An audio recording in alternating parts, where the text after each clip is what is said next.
Donc, cette velléité-là est dépassée. Par contre, nous devons rester d'organiser la présidentielle dans les meilleurs délais.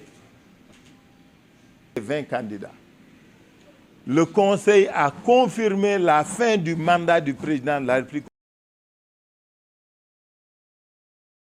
Nous devons organiser des élections. Tout ce qui pousse le président de la République à avoir une autre attitude ne lui rend pas service. Macky Sall a le devoir de sortir la tête haute. C'est le premier président dans ce pays à organiser une élection à laquelle il ne participe pas. Vous vous souvenez, moi je l'avais félicité.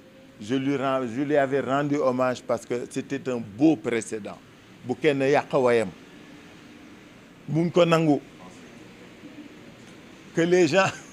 Que les gens ne le poussent pas à avoir une autre ou à se dédire. Aujourd'hui, la seule question, la seule attente que nous avons, c'est qu'ils nous disent, avec et tous les acteurs, quand je dis avec nous, c'est la Sénat, c'est les juridictions, c'est les candidats, en sorte que l'élection présidentielle ait lieu dans des délais raisonnables et compatibles avec le respect. Je vous l'ai dit, il n'a que deux choix. S'il fait traîner, le 2 avril, il quittera la prison. Puisque la vacance du pouvoir sera constatée par le Conseil constitutionnel, et c'est le président de l'Assemblée nationale qui est tenu dans un délai de 60 jours, 90 jours de tenir la présidentielle. Mais il serait à l'honneur du président Macky Sall d'être le premier président à ne pas être candidat à sa succession et à organiser une élection transparente. Ça aurait été bien et beau. Et c'est ce que nous voulons. Et c'est ce que nous attendons de lui. Tout et des intérêts à défendre.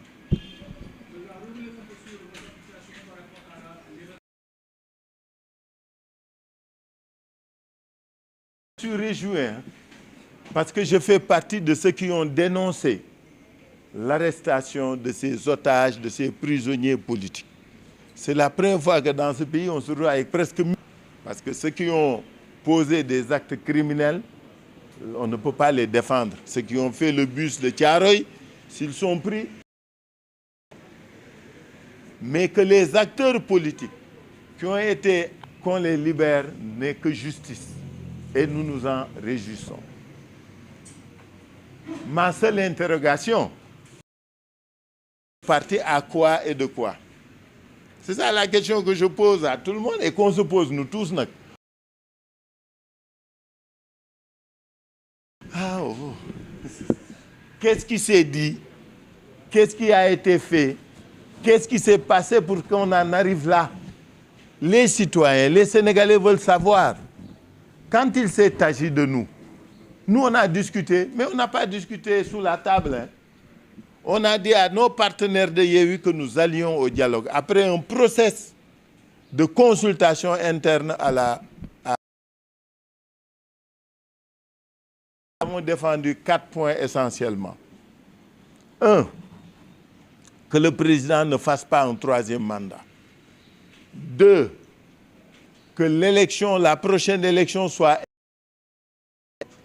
Bon,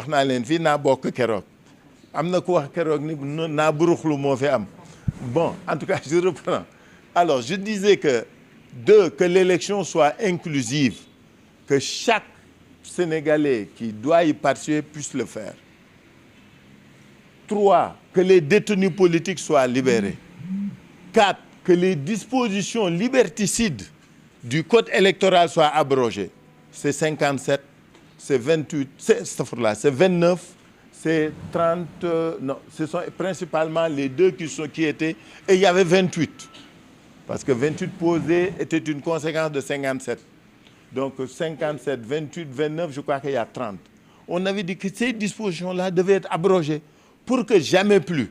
Parce que quelqu'un est condamné pour des délits de quelque nature que ce soit, que ces personnes-là ne plus jamais perdent leur droit pour des raisons de cette nature. Quatrièmement, ce qu'on avait dit aussi, c'est un peu que tout soit ouvert et que les gens puissent participer. Donc voilà les 4 points que nous avions posés au dialogue. Et sur ces 4 points, nous n'avons pas pu régler l'abrogation de 57 et de 29. Et il faudra forcément, Khalifa Sall, le président de la République, abrogera 57 et 29. Parce que ce n'est pas normal, ce n'est pas juste, ce n'est pas bien. Que des Sénégalais qui ont des droits puissent les perdre pour des raisons de cette nature. Donc, je pense que c'est ça que vous vouliez que je rappelle. Et ce que je veux dire maintenant, c'est que nous, on a fait tout ça publiquement. Devant le président de la République, devant l'opinion publique nationale et internationale. Mais Gagné, qu'est-ce qui s'est passé là pour que tout ça se déroule? On s'interroge et on interroge les différents interlocuteurs. Voilà ce que j'ai dit. Est-ce qu'il y a une autre précision à apporter? La décision du Conseil constitutionnel, oui. Quelle est la feuille de route que va dérouler la coalition? Nous n'avons jamais arrêté de faire campagne. Parce que pour nous, la décision du président et de l'Assemblée, les 2 décisions étaient invalides, violaient le texte. Donc vous avez vu, chaque jour, on est sur le terrain. Hier, avant-hier, avant-avant-hier. Et ce soir, je continue. Donc nous n'avons jamais arrêté. Parce que pour nous, cette question ne pouvait pas nous empêcher de continuer notre campagne. Aujourd'hui que la décision est prise, nous sommes prêts, nous sommes disposés à parler avec tous les acteurs, les candidats, la société civile, les candidats admis comme les candidats recalés. Parce que c'est un problème national où nous sommes tous concernés. On se mettra tous ensemble pour discuter de comment mettre en œuvre cette décision du Conseil constitutionnel. Donc, de manière concomitante, on continue nos activités. Cet après-midi, nous sommes à la Gueule-Tapée et nous irons à la marche du F25 aux Parcelles Assainies. F24 aux Parcelles Assainies. Nous y serons. Nous irons faire cette manifestation et nous irons à la Gueule-Tapée parce que nous continuons nos activités. Puisque, comme j'ai dit, ces décisions étaient illégales et insusceptibles d'être respectées. Donc, nous n'avons pas arrêté et nous continuerons. Maintenant, j'invite tous les partenaires, tous les acteurs à se mettre ensemble.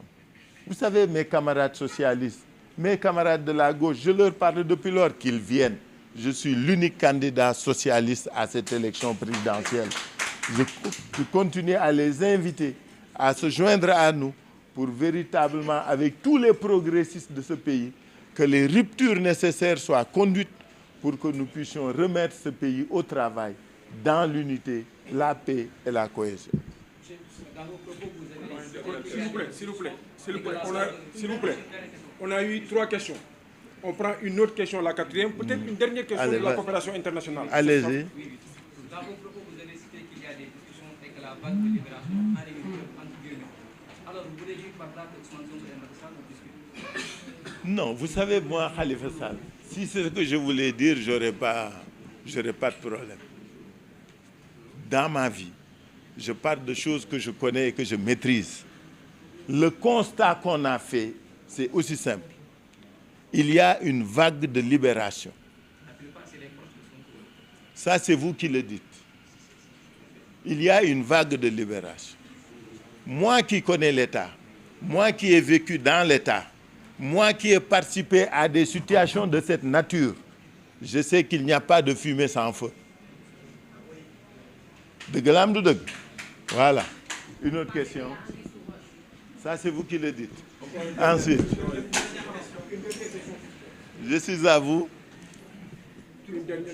Oui, allez-y. La position de Tahaou Sénégal, si je comprends bien, c'est que les élections présidentielles doivent se tenir impérativement avant la date du 2 avril. Ah, alors donc j'ai mal communiqué.